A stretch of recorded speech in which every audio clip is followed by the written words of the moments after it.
E aí pessoal, tudo bem com vocês? iDevice News aqui, e esse aqui é o meu vídeo review do iPhone 15 Pro Max.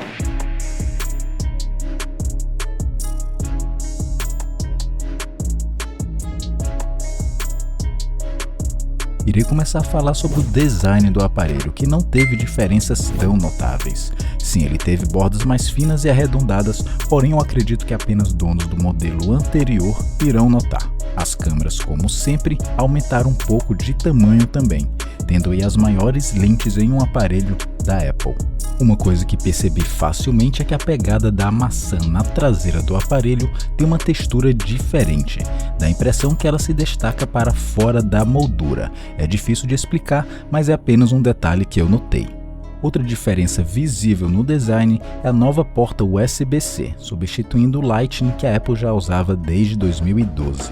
Já na lateral esquerda do aparelho, outra novidade é o botão de ação, que substitui o botão mecânico dos modelos anteriores do iPhone. O novo botão de ação é um botão capacitivo. Isso significa que ele não se move nem faz barulho, mas você sente sim um feedback áptico interno ao pressionar ele, graças ao Taptic Engine. Por padrão, ele vem configurado para ativar ou desativar o modo silencioso, como foi desde sempre. Porém, nos ajustes do aparelho você pode mudar para diferentes ações. Tem ação de foco, câmera, lanterna, gravação, traduzir, lupa, atalho e também acessibilidade. Aqui, por exemplo, eu mudei a ação para a câmera e quando aperto o botão de ação ele abre rapidamente o aplicativo de câmera. Com o mesmo botão você pode também tirar fotos e até mesmo gravar vídeos se manter pressionado. E falando em câmeras, vou falar brevemente sobre elas, até porque tem muitas novidades para profissionais nos ajustes do aparelho. Então para isso eu vou fazer um vídeo separado, ok? Uma das grandes novidades é a respeito das novas opções de zoom da câmera principal, podendo mudar manualmente entre as lentes de 24, 28 e 35 mm. Agora também é possível fazer até 5 vezes de zoom óptico, em vez dos 3 vezes, mas somente nos modelos Pro Max. O zoom digital chega até 25 vezes, porém perde drasticamente, claro, a qualidade. Em vídeos é praticamente a mesma história, chega até 5 vezes de zoom óptico. Praticamente todos os modos de câmera tiveram pequenas melhorias por conta do sensor de 24 e 48 megapixels. Outra coisa interessante é que agora os iPhones 15 Pro conseguem gravar vídeos 3D para o Apple Vision Pro. A câmera frontal teve melhorias em ambientes com baixa iluminação, graças ao Photonic Engine, porém nada extraordinário. Claro que é difícil mostrar a qualidade das fotos aqui por forma de vídeo, mas eu vou deixar rolar aí algumas fotos para quem quiser ver um pouco aí da qualidade. Infelizmente eu não tive sorte com o clima, até porque muitas fotos foram tiradas logo no final do outono.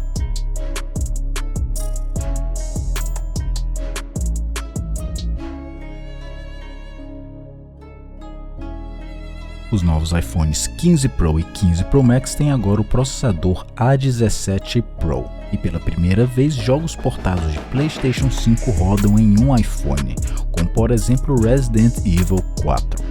Então praticamente qualquer jogo da atualidade que requer altos gráficos, os novos iPhones 15 Pro vão aguentar. Eu mesmo estou empolgado para Assassin's Creed Mirage e The Division. Agora vamos falar do USB-C.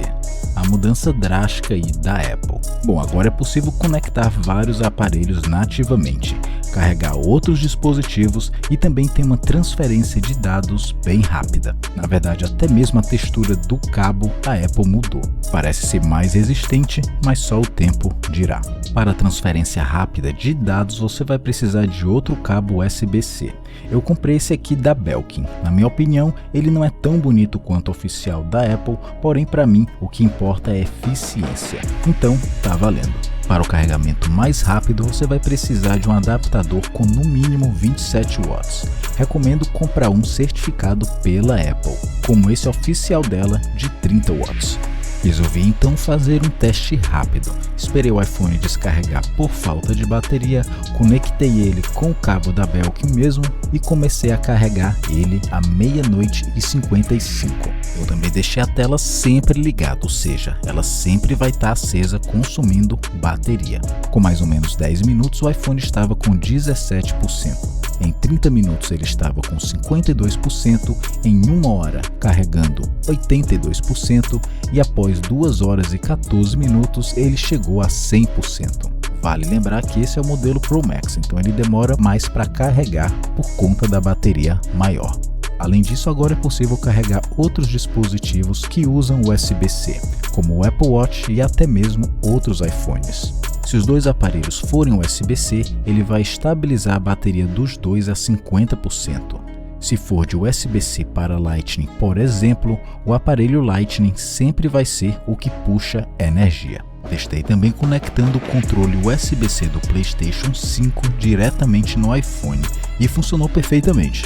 Porém, o que eu percebi é que se o controle está conectado com o videogame por Bluetooth e no iPhone por cabo, o DualSense controla os dois ao mesmo tempo. Provavelmente será resolvido com atualizações. Outro problema que eu já esperava por causa do USB-C é a respeito de outros aparelhos. Baterias externas agora eu vou precisar trocar, ou no mínimo sair com um adaptador extra. Esse aqui da Philips até tem suporte a USB-C, porém é somente para ele ser carregado. Ou seja, eu estaria carregando a bateria externa com o iPhone. Que loucura!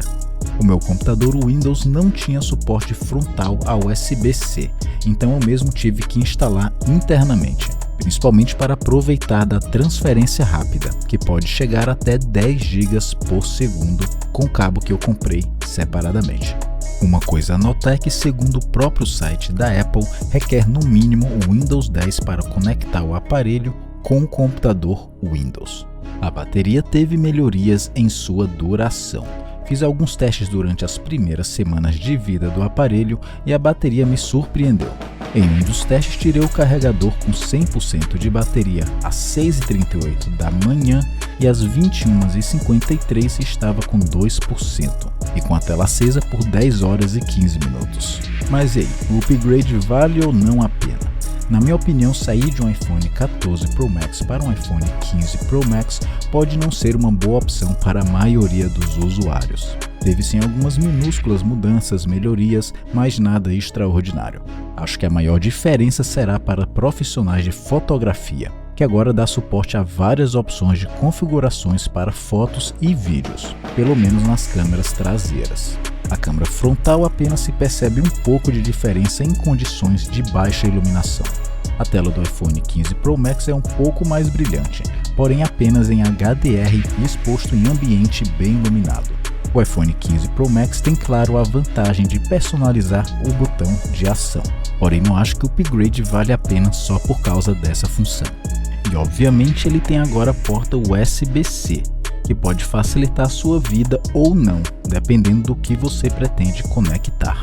Então pode ser sim uma dor de cabeça. Mas uma coisa notável é em relação ao seu peso.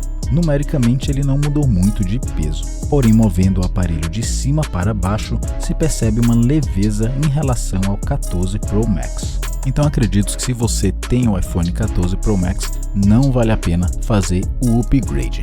Talvez eu aconselho para quem tem o iPhone 13 ou inferior, porque naquela época nem mesmo o Dynamic Island, existia. Então você vai perceber maior o avanço tecnológico.